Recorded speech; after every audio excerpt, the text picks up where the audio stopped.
How's it going, ladies and gents? It's Flack. Today we'll be doing a thermostat replacement on my 3000 GT. This is a relatively simple fix. In fact, I could have probably done this in my driveway, but I'd rather not have coolant all over the place. You will need some basic hand tools and some basic knowledge on cars. Let's get started. Once you have removed your intake filter and MAF sensor, loosen the two clamps on the inlet of the Y pipe.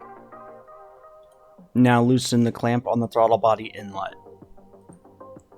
Pull on one of the hoses on the inlets of the Y pipe.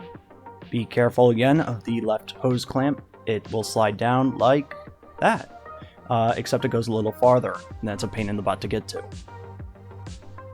There is a seal holding it onto the plenum or throttle body. It just needs a little bit of a tug. Be careful, as there is a nipple on the back of the Y pipe right there that has a vacuum line to it. Do not lose it. Loosen the BOV tube, or recirc valve in this case. The component I'm tugging on here feeds both turbos with fresh air.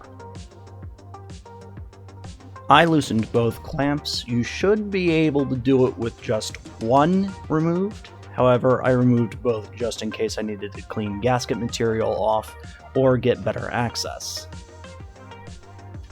Grab the tube and the intake splitter and force them apart. And there you go. There is the thermostat housing. Take a 12mm socket and remove the three 12mm bolts. The shorter ones are on top and the longer one is on the bottom. Be careful, as coolant might squirt out a little bit. Like so.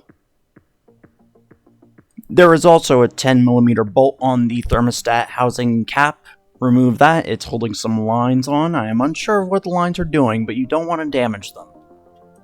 Now just remove your old thermostat, usually with a better tool than a pair of pliers. Usually by hand would be the perfect way. Here's a quick look at the old thermostat. And here's a close-up view of the thermostat and the thermostat cap housing.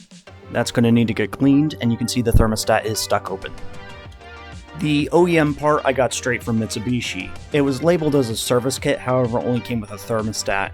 Typically service kits come with the part and any gaskets and anything else you need. The thermostat did come with an O-ring, as you can see there, on the edge of it, and I thought that would seal it. It does not. What I resorted to doing was getting some gasket sheeting and making my own gasket by hand. The last things you need to do is to put everything back together, top off the coolant, then wash off the surrounding areas, run the vehicle, make sure it doesn't leak, and that's it. It's relatively simple. It can be done in 30 to 45 minutes, no special tools needed. If you have any questions, please let me know in the comments down below. Thank you for watching.